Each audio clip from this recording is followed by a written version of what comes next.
I'm going to start by talking about a meditation, which is the big 3-channel video installation that I made in 2019 for the Karachi Biennial of Art in Pakistan. So I've compiled a kind of video of the installation. It's about 3 minutes long. So we're going to watch that first, and I'm just going to be quiet. I'm even going to turn off my video so my little face doesn't bug you, and then we'll talk about the piece.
There are hundreds of videos embedded in the piece, and that's really how the whole idea started. Well, it came from 2 places, to be honest.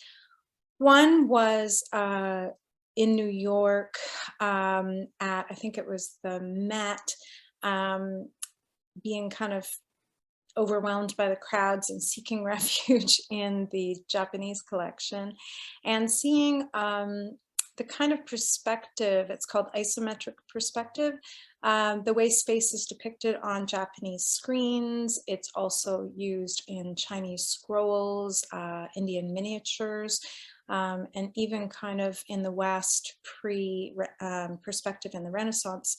And so that was sort of one thing that I thought was kind of interesting, because I recognized its potential to depict space using videos, and then also for the possibility of videos to scroll.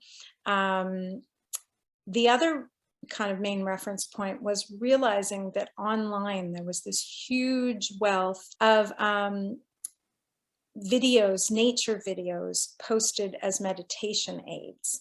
And they were hyper idealized, color enhanced, sometimes digitally animated images of nature. And I thought it was pretty interesting that we, in our very digital screen-based lives, could even find a way to seek solace from nature through imagery on a flat screen.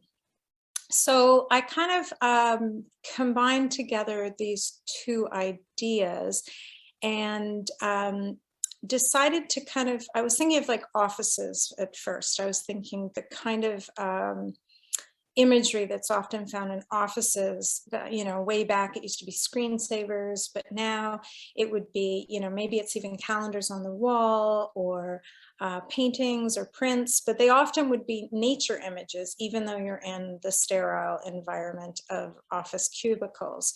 So by using kind of this manner of presenting space, I could create this kind of illusion of an architectural space, but then use the videos as walls.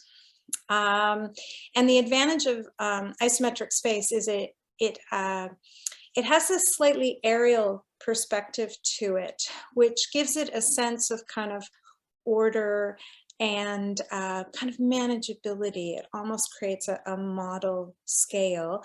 It also, and this is why it was used in the East, whether it's Japanese scrolls, Chinese screens, it allows for long panoramic images because, of course, with the idea of perspective, you end up going to vanishing points, so things fade in the distance. Whereas this mode of spatial representation allows for kind of an infinite span of space to be depicted.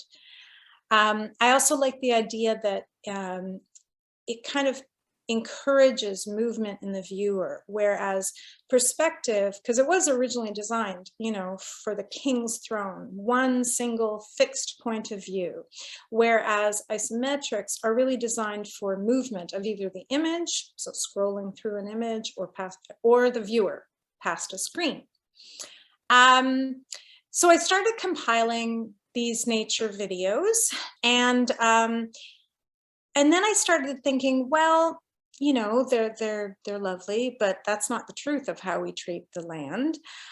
So the piece is actually 23.5 minutes long, no, 22.5. And I should acknowledge the audio, beautiful audio created by composer Debasha Sinha, who I worked with, and he culled the kind of cheesy meditation music that you often found accompanying these videos. And then he slowly, like the imagery, kind of that idealism sort of breaks down through the progression of the piece. So what I've done here is these are a series of video stills that kind of go from the beginning, although there's no beginning, you enter it whenever you do in the cycle, but the most idealized moment. And then slowly you start to notice that other imagery enters the fray. So say bottom right, we've got this plastic bucket that was found in a marsh north of Kingston. Middle, slightly left, there rebar from Leslie Street Spit in Toronto. Middle upper right, there's clouds reflected in a puddle with a McDonald's cup. So slowly this kind of imagery starts to kind of enter the sequence as it scrolls by. And I realized, I kind of thought, well, it doesn't really just have to be me doing this. Anybody could do this, because a lot of the images I was taking were just my cell phone, actually all of them. So I put out a call over Facebook and asked people if they wanted to kind of donate videos that kind of represented situations where they felt nature wasn't really being honored. So I did ask them to try to be generally a still camera. Handheld was fine, but a still camera, and kind of hold the shot as long as possible. So that sort of helped out. It helped me accumulate imagery, but I also thought it was really interesting to have a group of other people out there looking at the world with this kind of idea in the back of their minds. So here you might notice sandbags, you see another cup in a puddle, there's a dirty cloth. On the bottom left, that's actually a nest that's got all this synthetic blue fibers woven into the nest. And then you'll notice that the kind of orderly cubicle arrangement of space slowly breaks down over this sequence of images, and the isometric perspective breaks down and just becomes kind of this abstract jumble of spaces as the imagery itself becomes less and less idealized. I also introduced these black squares, and you see one right in the center. And while the whole video flows in one direction, the black squares flow in the opposite direction. And I kind of thought of them as sort of erratics, like if you know the term erratic boulders that are left behind after the ice age. I kind of thought of them as something that's going against the flow, and I wanted them to be slightly ominous. I also liked the way they optically confuse the imagery. And because I had these black squares and or diamonds on the floor plane, the background of the imagery, and then these upper squares that kind of exist architecturally on a kind of ceiling plane, you can see here the way when they overlap, there's this real kind of confusion to understanding the space. And that takes you kind of after a period of black, it then cycles through again. So, you know, one could interpret this as a hope for renewal or just kind of a cycling. I decided to put it on the 3 screens that are at an angle and other, in part as an homage to the Japanese screens that partly inspired the piece, but also as a way to encourage the viewer to move, that there isn't a fixed ideal viewpoint, that you can move past it. And in that way, I kind of think of isometric perspectives as being kind of democratic. They allow anybody from multiple viewpoints to enter the piece. I also was totally thrilled at Cambridge Galleries with the reflective floor and the kind of mirroring that happens into the floor, which was just a wonderful bonus and really played up some of the ideas about illusionism, which inform all of the works grouped together in this show.